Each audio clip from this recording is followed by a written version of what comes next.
이 원불교의 아프리카 교화는 수많은 교도들의 염원과 헌신이 깃들어 있는 거룩한 일인 것 같습니다. 그 거룩한 활동을 우리에게 전하고 또 동참하게 하는 과정에는 사진의 역할을 빼놓을 수가 없겠죠. 무지, 빈곤, 질병을 퇴치하기 위해 무아봉공을 실천하는 원불교의 교화 현장을 다큐멘터리 사진으로 남겨온 사진가님을 오늘 스튜디오에 모셨습니다. 상명대학교 교수로 재직하며 좋은 사진을 항상 고민하고 연구하고 계시는 양종훈 사진가님이십니다. 네, 반갑습니다. 네, 안녕하세요. 네. 양종훈입니다. 네. 근데 오늘 이렇게 원불교 방송에 처음 와봤는데요. 네. 멋지네요. 감사합니다. 네, 아주 뭐. 현재 대학에서 교수님 그리고 상명대학교 교수입니다. 교수님 그리고 사진가로도 활동을 하고 계시는데요. 저희 원불교와의 인연이 좀 궁금합니다. 저희 누나와 매형이 강남교당의 그 교도 분이신데요. 그래서 좀 이렇게 몇 번 가보기도 하고 거기 가서 사진 특강도 하고 또 이 사진도 종종 좀 찍어드리고 그때 박청수 교무님 계셨습니다. 그 유명하신 그런 사진과의 인연이 그때 좀 있었습니다. 그리고 그러니까 2000년도 초에 한지성 돌아가신 한지성 회장님, 여성의 회장님을 만나면서 여성회하고 일을 좀 시작을 했죠. 그리고 뭐 아프리카에 가게 된 이유도 그 한지성 회장님의 권유로 UN NGO 활동을 하셨거든요. 그 한지성 회장님께서 지금 에이즈로 고통받고 있는 그 스와질랜드에 그 에이즈 환자들을 위해서 일을 해보지 않겠냐. 그래서 이 사진을 찍고 단순히 전시하는 게 아니라 책을 만들어서 그 당시 유엔에서 그 스와질랜드라고 하는 나라에 에이즈 그 지원을 이제 막 끊을까 말까 이런 그런 단계였었어요. 그런 거를 이제 그 한지성 회장님께서 저에게 이제 상의를 하시더라고요. 한번 가서 이분들의 아픔도 좀 담아오고 또 거기에 그 김매심 교무님을 또 만나게 해줍니다. 그 정말 블랙 마더라고 하는 정말 원불교 교도분들이 이분에 대해서 잘 모르세요. 또 이분이 블랙 마더인 김매심 교무님이 활동을 어떻게 하셨나 그렇게 해서 인연이 시작된 겁니다. 아프리카 인연이. 2006년이니까 조금 시간이 지나기는 했습니다만 아까 말씀하신 김혜심 원로교무님의 아프리카 교화 10주년을 또 기념해서 교화 활동을 담은 사진전을 여시기도 하셨잖아요. 어떤 사진들이 소개가 됐었는지 얘기해 주실 수 있을까요? 그게 뭐냐면 쉽게 얘기하면 이런 게 있을 겁니다. 여기 그 MC께서도 에이즈 환자를 이렇게 악수하고 포옹할 수 있겠어요? 그리고 또 상처가 또 자기 상처에 옮으면 그 에이즈 옮겨지는 거거든요. 근데 그 김매심 교무님을 비롯해서 거기에 있는 교무님들은 그런 에이즈 환자들을 치료하는데 우리가 운동으로 축구로 막 거침없이 해버리는 거 있잖아요. 그래서 제가 딱 보면서 야 이거는 천상에서나 볼 수 있는 장면들인 거예요. 그런 것들을 자연스럽게 제가 촬영을 했고 사람들이 좋다고 하는데 김혜심 교무님과 다른 교무님들이 그냥 거침없이 해준 거를 저는 그 현장에 있었다는 이유로 촬영한 것들이거든요. 그래서 정말 보기 쉽지 않는 전 세계에서도 그런 기록은 보는데 그렇게 쉽지는 않았을 거예요. 그런 여러 가지 장면들을 모아서 전시회를 했고 책을 만든 겁니다. 중타원 김혜심 원로교무님과는 강남교당 인연으로? 아닙니다. 그 한지성 회장님이 그 소개해서 2005년도에 아프리카에서 만났습니다. 아프리카에서 직접 김혜심 원로교무님 거기서 처음 만났습니다. 예, 처음 만났습니다. 소개해줘서. 처음 뵀을 때 인상은 어떠셨어요? 처음 뵀을 때요. 수줍은 소녀 같았습니다. 네, 그때도 뭐 연배가 있었지만 표현을 잘 안 하세요. 그리고 좀 뭐라 그래야 되나요? 좀 제가 그때 눈물이 벌컥 났던 게 뭐냐면 너무 이 식량 같은 것도 이제 좀 어렵잖아요. 근데 제가 머무는 숙소에 냉장고 문을, 냉동실 문을 한번 열어봤는데 그 냉동실에 유효기간이 지난 라면이 있었어요. 그게 굉장히 중요한 식량이라고 그러더라고요. 식량이 뭐 이런 것들 너무 절제된 생활 그리고 이렇게 자기가 극기하는 모습들 뭐 이런 것들이 저도 모르게 그런 다큐멘터리에 사진에 표현이 됐던 거고 좀 미안하기도 하고 감사하기도 하고 어떻게 이런 분들만 교무님이 있는 건 아닐 거 아니에요. 네. 그래서 저절로 지금까지도 저절로 존경하게 되는 그래서 사진집이 그냥 내 마음에서 우러나와서 만들어지고 사진전을 하게 됐고 뭐 이런 것들이 그런 위대한 그 교무님을 만나게 돼서 된 게 아닌가. 네. 그런 네. 아프리카의 교화를 잘 모르세요. 그게 좀 안타까운 일이더라고요. 그래서 또 교무님이 나서지 않습니다. 교무님이 좀 나서면 많은 사람들이 좀 이렇게 원불교에 대해서 자부심도 느끼고 그렇죠. 뭐 이렇게 홍보도 많이 될 것 같은데 네. 안 나섭니다. 그런 부분들이 이제 교수님이 사진전으로 네. 밀어주시는 걸로 기대를 하고 있겠습니다. 현재 남아프리카에서는 스와지 라마코카를 비롯한 지역에서 3개의 교단과 자선교육기관을 설립하고 교화 활동을 펼치고 있는데요. 그러면 교수님께서는 처음 한지성 대호범님의 권유로 함께 아프리카를 가신 건가요? 맞습니다. 그게 처음. 처음. 어떠셨어요? 아프리카 가자는 제안을 받으셨을 땐 기분이 어떠셨고? 그때 왜냐면 우리 아들들 어머니가 반대했어요. 못 가게. 왜냐면 에이즈 환자들을 만나서 취재하고 이렇게 해야 되는 거니까. 근데 별로 겁도 안 났었는데 자꾸 주변에서 그런 얘기 하니까 걱정을. 네. 겁이 나더라고요, 사실. 그래서 친구 의사도 만나보고 여러 가지 에이즈가 전염이 되느냐 안 되느냐. 또 학교에서도 안 갔으면 했고. 그런데 그분들의 고통이 내가 감으로써 사진집을 만들어서 어떤 유엔에 만약에 제출이 돼서 그게 재검토가 될 수 있다고 하니 그 또한 그 거부할 이유가 없단 말이에요. 그래서 네. 잘 설득시켜서 거기 가봤는데 정말 이 지금 대한민국에서 살고 있는 저희들이 천국입니다. 정말 그분들 너무 죄송하고 너무 열악하고 근데 또 원불교 교무님들은 그분들을 위해서 최선을 다하는 모습들이 정말 아름답다는 말이 절로 나올 수 있는 그 동네를 갔는데요. 이런 빈대떡을 하나 줬어요. 에이즈 환자인 그 할머니하고 네. 아줌마 이런 두 분이. 근데 그걸 먹어야 됩니다. 그걸 먹어야 통과가 되는 거거든요. 나를 받아주는 거거든. 근데 맛있을 게 없었겠어요? 맛없었습니다. 맛없었어요. 밀가루하고 물만 들어간 거거든. 소금 좀 들어갔나? 근데 먹었는데 또 하나 주면 어떻게 하나 이렇게 생각을 했거든요. 걱정이. 네. 근데 다 먹고 순간 어떤 생각을 했냐면 하나 더 달라고 그랬어요. 오. 왜냐하면 더 먹어야 저분들이 나를 믿을 것 같다는 생각이. 정말 그래서 그게 합격을 했어요. 제가. 그렇게. 그래서 이제 그분들 마을에 들어가서 이렇게 좀 찍을 수 있었고 또 물론 한 50%는 김일심 교무님이 보냈다 그러면 거의 통과가 되는 그런 경우도 상당히 많았어요. 네. 왜냐하면 거기는 자기네들이 어머니는 있기 때문에 그 지역에 그래서 자기네들도 서슴없이 블랙마더라고 그래요. 자기네들 어머니라고 그래요. 그런 얘기를 들으면 뭔가 이 뿌듯한 느낌 그리고 많은 보호를 받으면서 찍었죠. 제가 촬영을.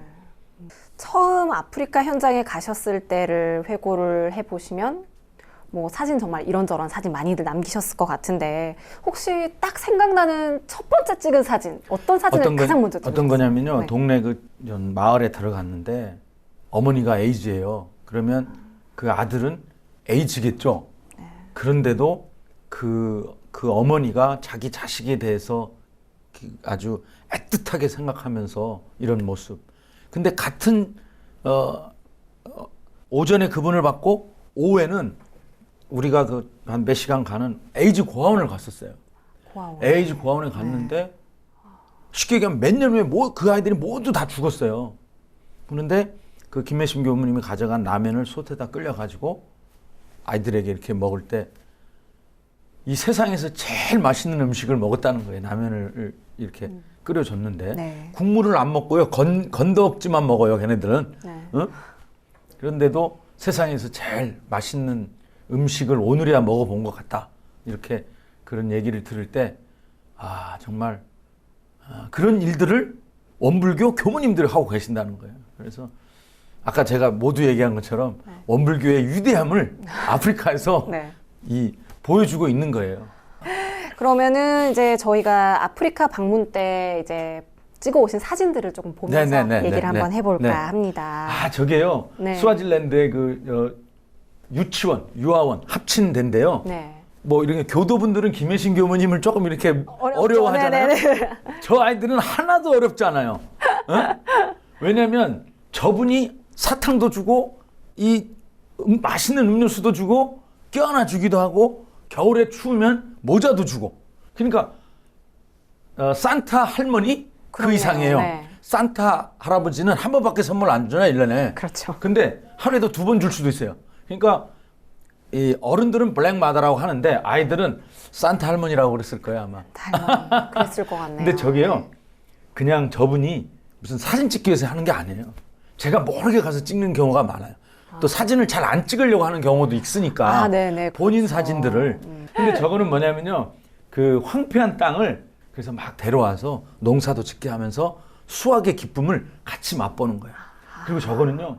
에이즈에 걸려있는 그 부인을 이제 그 처방해주고 치료해주고 네. 어떻게 하라고 이제 약사 출신인데 의사 역할도 다 하시고요. 다 하셔. 정말 다 하셔야 돼요. 간호사 역할도 하셔야 되고 직접 들고 가시고. 그리고 산타 할머니 역할도. 그렇죠. 하시고. 저기 네. 이제 에이즈 고아원인데 네. 그때 그 김혜심 교무님이 그 맛있는 라면을 끓여주고 난 다음에 저 재롱 부리는 거예요. 그래서 어쩐지 아이들이 표정이 굉장히 밝더라고요. 근데 저 아이들이 이제 다 이제 죽었단 말이에요. 그러니까 이제 그런 것들이 안타까운 일들이에요. 마을에 들어가는데 에이즈는 그 김혜심 교무님 말씀에 의하면도 사람이 죽을 때 마지막에 저렇게 힘없이 누워 있는 거예요. 그러니까 마을 하나가 전체가 에이즈로 점령된 거예요. 그런데도 저기 무슨 마스크를 썼겠어요? 무슨 장갑을 하겠어요? 아주 아까 얘기했죠. 거침없이 들어가요. 그러니까 거침없이 들어가서 저희들과 전애들하고 같이 정말 임종도 같이 해주고 맛있는 것도 좀 주고 치료도 해주고 저런 오지를 걸어 다니시는. 응? 그리고 아프리카 그 자원봉사자들도 하나 같이 네. 간호원으로 이렇게 있고 저 뒤에는 교무님 이제 그 보조해주면서 따라다니시는 거. 네, 사진인데 그 거침없다라는 느낌이 사진에서도 네. 그냥 느껴지는 것 같은. 그러니까 저게 무슨 돈을 받고 가는 것도 아니에요. 네. 오히려 쓰려고 가는 거잖아요. 그래서 이거에 제가 처음 만났던 그 에이즈 그 엄마인데 자기 자식에 대한 그 애틋함. 저런 증상이 나타나면요. 지금 이렇게 큰 증상은 안 나타나는데 네. 증상이 나타나면 몇 년 안에 또 임종을 맞이해야 되고 뭐 그런 정말 이런 것들도 이제 치료를 해주는 거예요. 교무님들이 집에 방문하면서 이렇게 다 아이들을 저렇게 치료도 해주고요. 저희에게는 참 생소한 사진이지만 일상이에요. 그죠? 근데 저런 것들도 저 김혜신 교무님 손 봐보세요. 장갑도 안 끼고 있죠. 네. 뭔가 느낌으로는 뭔가 자기 체온으로 뭔가 느껴야만 된다라고 하는 그런 생각과 자기 체온으로 이렇게 사랑해 주려고 하는 그런 마음이 담겨져 있는 그런 것 같았어요. 네. 근데 이거는 그 13살 먹은 아이가요. 이제 에이즈로 죽었는데 제가 여기를 이제 어렵게 찾아가서 정말 미안하기도 하고 그러나 이런 것들을 책자에 담아야만이 또 그런 것들을 좀 유엔에 알려야 되는 것들이 이 교찰하게 되는 겁니다. 미안한 게 하지만 이런 실태를 보여줘야만이 그런 그 유엔에서도 우리가 목적 있잖아요. 목적성이기 때문에 그런 것들이 가슴 아플 때가 많았죠. 네. 그러니까 사실 우리가 미디어에서 이제 뭐 아프리카 쪽 이제 많은 도움을 주자 뭐 이런 캠페인이나 영상도 많지만 보면 약간 밝은 모습 위주의 편집이 된 영상들도 맞습니다. 많거든요. 맞습니다. 그래서 그냥 그렇게 보고 지나가게 되는데 사실은 정말 마음 아픈 장면들이잖아요. 아마 이게요. 해외는 어떤지 모르지만 국내에서 아마 이런 리얼한 사진으로 방송은 아마 처음일 겁니다. 예. 잘 안 보여주려고 그러거든요. 네. 예, 이런 실태 같은 거를. 그래서 아마 이런 것들이 좀 우리 국민들이 좀 보셔가지고 또 교도분들이 보셔가지고 아프리카 그 교화하는데 굉장히 어려움이 많거든요. 열악하고 정말 경제적으로 어려운데도요. 저런 사랑의 힘으로 하시는 것 같아요. 그래서 아마 그 지금은 코로나 때문에 다 폐쇄가 됐지만 이제 언젠가 풀릴 거 아니에요? 네. 풀리면 아마 저 김혜심 교무님이 좀 불편하시다는 들었는데 또 가실 거예요, 저분은. 네, 왜냐면요. 같습니다. 아마 가시면 좀 나으실 거예요, 또 몸이. 오히려. 네. 아이고.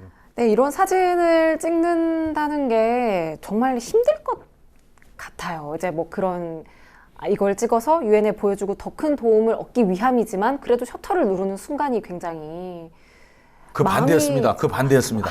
왜냐면요. 네. 그때 그 김혜심 교무님 또 이제 그 열반하신 우리 한지성 그 회장님 이런 그런 각오라든가요. 아니면 그런 어떤 그 이 에이즈 환자들에 대해서 도움을 줘야 된다 하는 그런 강한 열의가 힘들진 않았습니다. 힘들진 않았고요. 아마 그런 사명감 같은 거, 네. 또 어떤 보람을 또 하려고 했던 게 뭐냐면 그 실현이 됐지만 그런 것들을 캠페인을 해서 서울시청에서 이제 전시회도 하게 됐었거든요. 네, 네. 그 이후부터 그 원불교 여성회에서 또 아프리카 어린 도끼 모임에서 힘을 합쳐가지고 1억 5천이라는 돈을 모금을 합니다. 네. 그래서 지금 아프리카 스와질랜드에 아까 어린애들 보이는 데 있잖아요. 그곳 한켠에 건물을 지었어요. 그래가지고 에이즈 걸린 그 분들이 재활하는데요. 옷도 만들고 액세서리도 만들고 이걸 또 팔아서 자기네들 쓸 수 있도록. 이거 위대한 일을 한 거 아니에요? 정말 위대한 사진으로 시작됐지만 물론 행정적이나 이런 것들은 여성회에서 굉장히 많이 주관을 했거든요. 네. 그래서 하여튼 여성회에서 위대한 일을 한 거죠. 어떻게 보면. 맞습니다. 정말로. 네. 근데 그래도 찍는 순간에 조금 괴롭거나 도움을 주지 못해서 안타깝다는 생각이 드신 순간도 분명히 있었을 것 같아요. 마음이 아픈 매 순간이. 순간마다 그랬어요. 왜냐하면 내가 저 사람을 댈 수가 없잖아요. 응? 저 사람 내 병원에서 임종을 기다리는 사람 제가 대신할 수 없고 에이즈로 고통받고 있는 사람이 제가 대신할 수 없는 것들이 상당히 그런 것들이 고통스러운데 그럴 때마다 이런 것들을 잘 관리해서 잘 보존해서 잘 편집해서 책을 만들어서 이 사람네들에게 이익을 돌려주면 좋겠다. 그래서 그 원불교 여성회하고 아프리카 어린 도끼 모임에서 그런 책자도 만들고 그래서 그런 것들이 보람으로 남는 거고 지금도 지속적으로 아프리카는 관심을 가져야 되겠다.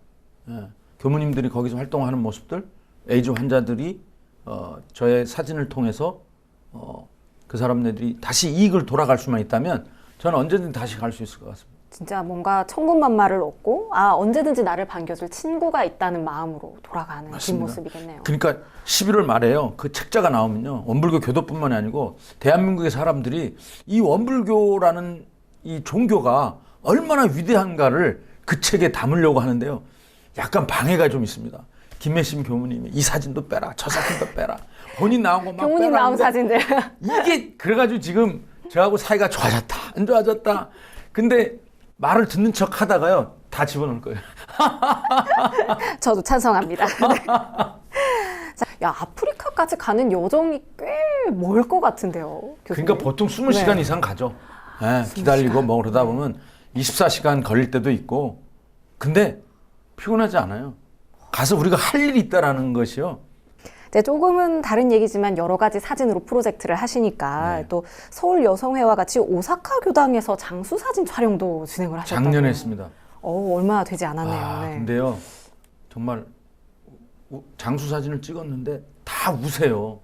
근데 그걸 주도하는 교무님이 한복하고 뭐 음식 이런 걸 다 준비하시는 그 오사카 교당의 네. 교무님인데 동경 교당도 같이 관리하시는 그분이신데 그러니까 무슨 일만 생기면 교도든 교도가 아니든 교무님한테 찾아오는 거예요. 오사카 거기에. 근데 제 고향이 제주도인데 네. 10명 중에 8명이 제주도 출신이더라고요. 그쪽 그 오사카에 있는 그 시장에. 네. 그러니까 제주도 말로도 이렇게 됐었고 그러니까 반가워하셨겠어요. 다들. 그 오사카 교당의 교무님이 정말 위대한 일을 하시는 거죠. 그분도. 모든 민원들은 이 교무님한테 가면 해결된다. 그러니까 그 영정 장수 사진이라고 그랬어요. 네.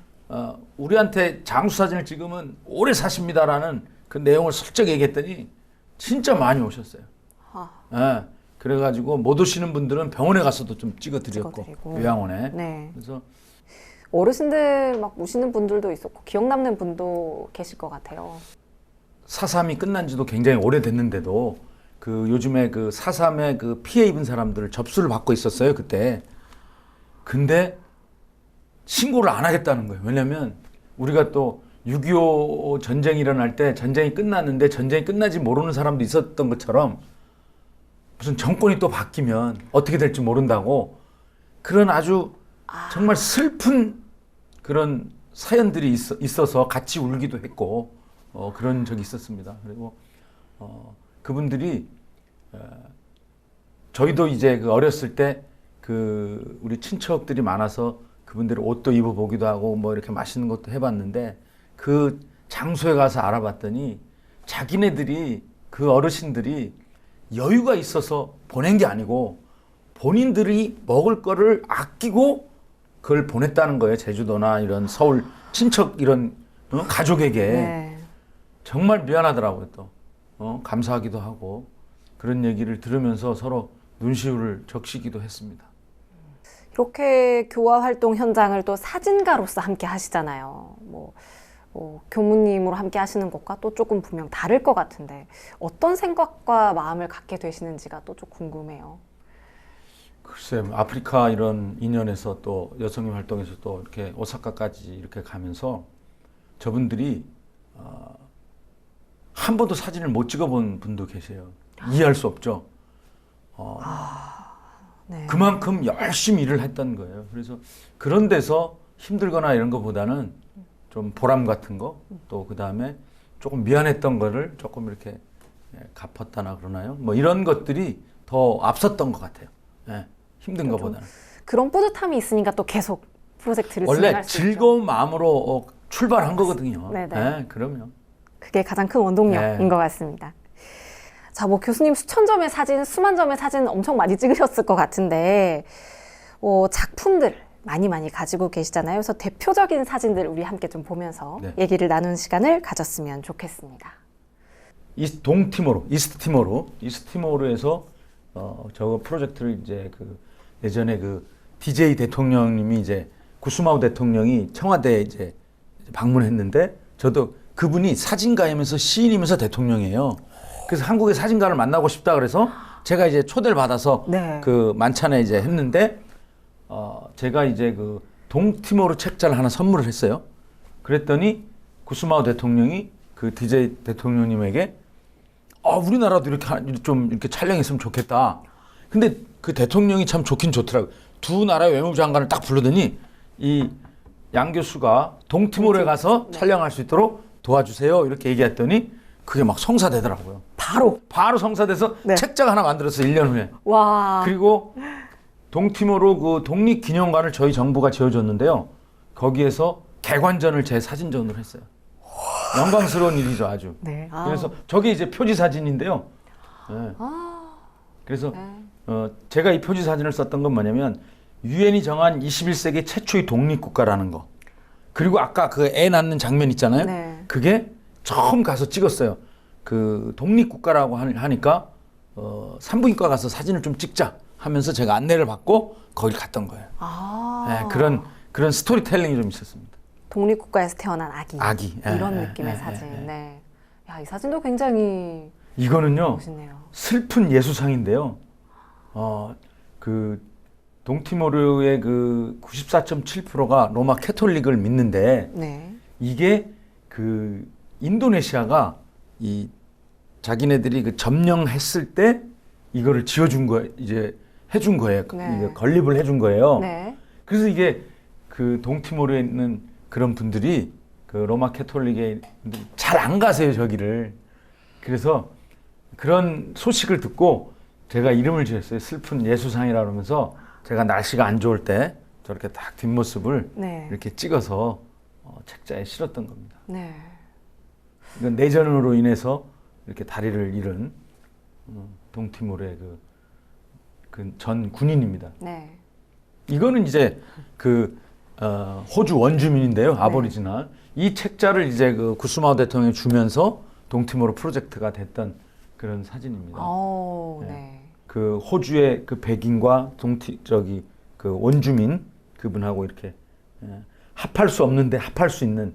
그러니까 일국가 이체제라고 그래요, 호주를요. 일국가 이체제. 이체제. 왜냐하면 그 원주민들은 그 국기도 다르고요, 노는 날도 다르고, 그래서 좀 이렇게 상반된 그렇군요. 체제가 좀 다른 네. 그런 사진입니다. 이게 그 호주 원주민들이요 신을 향한 향배를 하는 거거든요. 신에 대한 네. 하늘에 있는 신에 대한 이런 춤으로써 그 의식을 갖추는 거예요. 네. 이게 누구냐면 주술사입니다. 와. 이분들은 병원을 가지 않고요. 이분에 의해 가지고 병을 다 고쳐서 결과는 근데 어떻겠습니까? 많이 돌아가세요.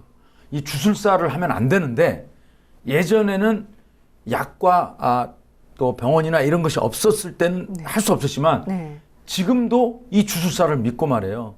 병을 안 가는 사람들이 있어요. 그래서 제가 저기 들어가기도 굉장히 어렵지만 이분들에게 꼭 이런 말을 많이 하고 왔었어요. 약으로 하고 또 병원을 가라. 저분들의 존재 자체는 또 있어야 하지만 분명히 치료는 당연히, 치료로 존재를 해야 되는. 문화로 남았으면 좋겠다는 얘기를 했습니다. 네, 맞습니다. 네. 이런 사진을 통해서 사진에 담긴 메시지를 계속 전달하시고 또 공감대를 이끌어내시고 하는데 사진 전시회로 단순히 끝나는 게 아니라 저마저도 이제 사진을 보면서 정말 조금 느끼는 바가 그래도 조금씩 생기잖아요. 이게 바로 사진의 힘이고 사진가의 힘인 것 같은데 다큐멘터리 사진의 힘 어떤 것일까요? 제가 모두에도 조금 얘기를 했지만 다큐멘터리 사진의 힘은 사진으로 세상을 바꾸려고 하는 정신이 있어야 되는 겁니다. 그러려면 어떻게 하냐면 사진을 찍고 전시하고 책을 만들어서 끝내서는 안 되고요. 그 내가 대상이 됐던 그 다큐멘터리의 대상이 됐던 그 사람네들에게 이익이 돌아가야 된다. 피드백을 해줘야 된다. 확실히. 그렇죠. 네. 쉽게 얘기하면 제가 요즘 그 해녀들을 찍고 있는데요. 네. 작년에 해녀 사진전을 서울시에서 이제 주관하면서 서울시장님에게 뭐라고 또 얘기를 했냐면 해녀들이 많은 종류의 고통을 받고 있습니다. 뭐 우리 얘기하는 눈도 귀도 모든 손도 그렇고 그래서 제주도에서 조금 고치기 힘든 것들은 그 박원순 시장님이 그래도 통이 크시게 말해요. 제주 해녀들은 서울에만 오면 6, 7개 서울시 지정 병원이 있거든요. 네. 그 운영하는 거기에 무료로 해주겠다. 그리고 해양경찰청에서는 지금도 해주고 있는 건 뭐냐면요. 쓰레기들을 치워주고 있어요. 제주도에. 그 다음에 해녀들의 트라우마가 뭐냐면요. 이런 이불 같은 거 쓰레기들이 막 몰려올 때 있잖아요. 그게 시체로 보일 수도 있어요. 사람의. 그런 시체로 보일 때 그때 몇 달간 또 물에 못 들어가는 그런 트라우마들이 있는 거를 해양경찰청에서 지금 뭐 이런 것들을 다 잡아주고 해주고 있어요. 그 다음 또 해양경찰청에서 해주는 게 또 뭐냐면요.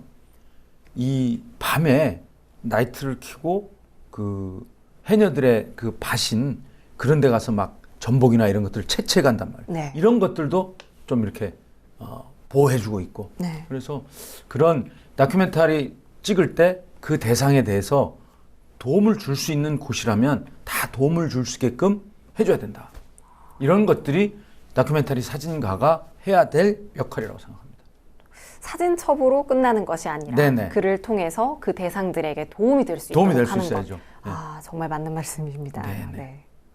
자, 그 외에도 또 교수님께서는 시각장애인을 위한 사진교실을 네네네. 운영하고 계세요. 그래서 야, 이렇게 생각을 하실 수가 있구나 해서 저도 굉장히 놀랐었는데 시각장애인을 위한 사진교육은 어떤 계기로 어떤 계기가 됐냐면요. 출발하셨을까요? 제가 이제 1988년으로 잠깐만 가보겠습니다. 네. 88년도에 제가 미국에 유학할 시절에 시각장애인 부부를 다큐멘터리를 했습니다. 그래서 책자도 만들고. 참 그때는 그분들을 위해서 뭔가 해줄 게 없었습니다. 제가 다 받기만 했죠. 학점도 받고 또 뭐 전시회도 하고 책도 만들고 이런 정도로만 끝냈는데 맨 마지막에 말이에요. 내 프로필이 필요하잖아요. 네. 그때 번뜩 생각나는 게 저분 남편이 나를 좀 찍으면 어떨까 하는 생각이 딱 들었어요. 괜찮은 발상이죠. 그래서 다 맞춰놓고요. 그때는 자동 카메라도 없었어요. 88년도에 자동 카메라 없었죠. 그다음 필름 카메라였어요. 네. 제가 앞뒤로 왔다 갔다 하면서 초점 맞았는데 하나가 딱 맞았어요. 야. 그래서 그 프로필 사진을 찍었어요. 그러면서 늘 생각했던 게 뭐냐면 야 앞으로 시각장애인도 사진을 찍는 시대가 올 것 같다. 카메라가 작아지거나 오토포커스가 될 것이다. 근데 2007년도에 말에 동아일보를 차 타고 지나는데 동아미술대전 그 응모가 있었어요. 네. 그때 제가 거기다 응모했죠. 시각장애인을 가르치고 사진전을 하겠다. 그때 딱 하면서 약간 자신감 있는 게 뭐냐면 어떤 강 큰 심사위원들이 이걸 떨어뜨릴 수 있을까? 약간 될 거라는 생각도 들었어요. 네. 어? 근데 덜컥 됐잖아요. 그래서 1년만 하기로 돼 있어요. 상금도 받았으니까. 근데 뒤풀이 할 때 막걸리 한 잔 먹고 이제 시각장애인들하고 헤어지는 날이에요. 전시회도 끝나고. 네. 근데 그분 한 분이 교수님, 우리 이 전명인 시각장애인들이 사진을 찍는다는 건 법에 걸리는 줄 알았다. 그때 눈물이 핑 돌았어요. 이야, 이거 평생 한번 해야 되겠다.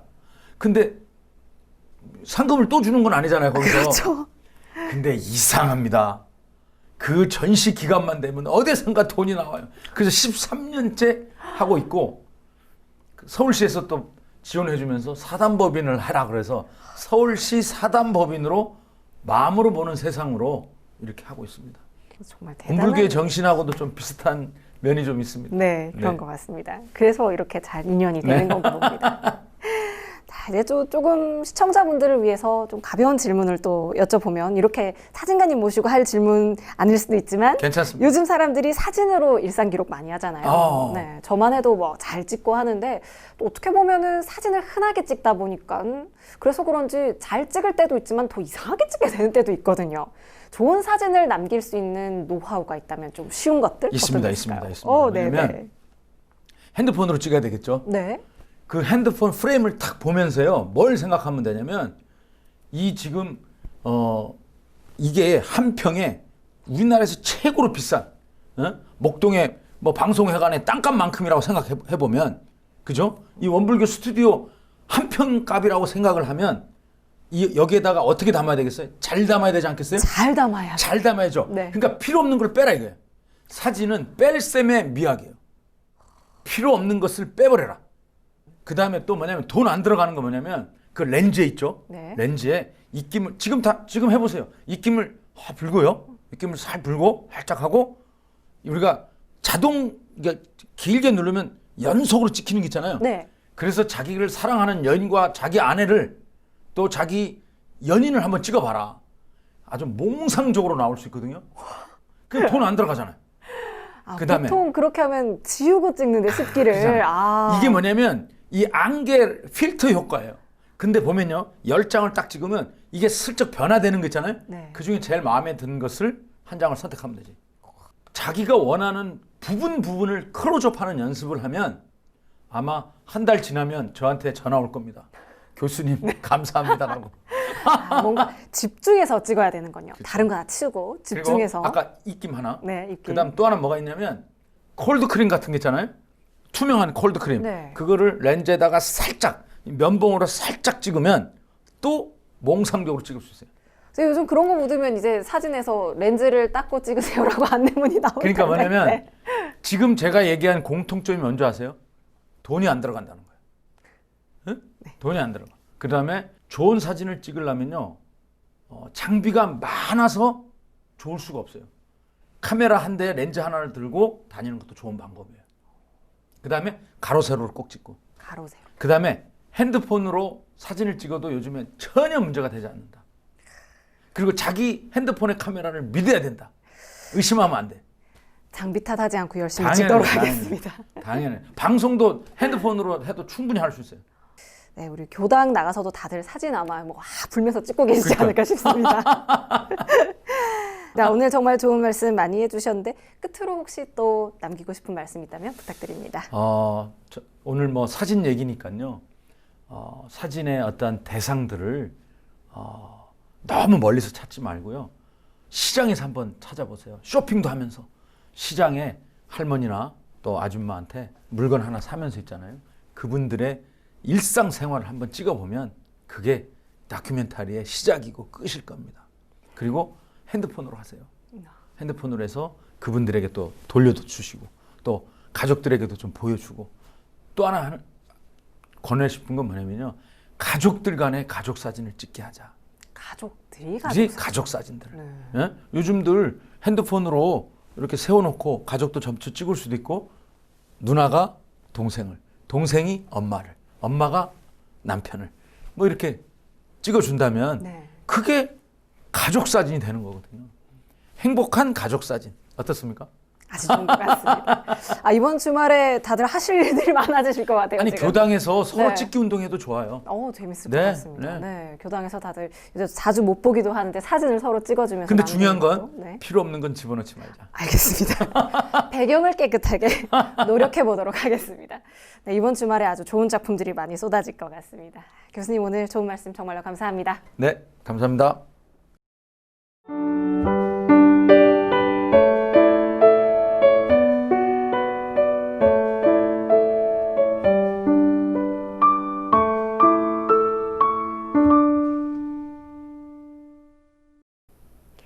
매거진원에서 준비한 소식은 여기까지입니다. 국내 코로나19 집단 감염의 여파가 지속되면서 확진자 수가 좀처럼 줄어들지 않고 있는데요. 이 전파 경로를 보면 수도권 종교시설을 중심으로 한 지역 발생과 해외 유입뿐만 아니라 일상생활, 경제활동, 사적 교류 등을 통해 계속 전파되고 있습니다. 코로나19 사태가 계속되면서 거리두기에 대한 국민적 피로감이 누적된 것은 사실이지만 지금의 확산세를 고려하면 생활 속 거리두기는 아무리 강조해도 지나치지 않은데요. 기본적인 방역 수칙을 적극적으로 준수하며 코로나19 종식을 위해 다 함께 노력해야겠습니다. 따뜻한 교화 현장의 소식을 전해드리는 매거진원, 오늘은 여기까지입니다. 시청해주신 여러분 고맙습니다.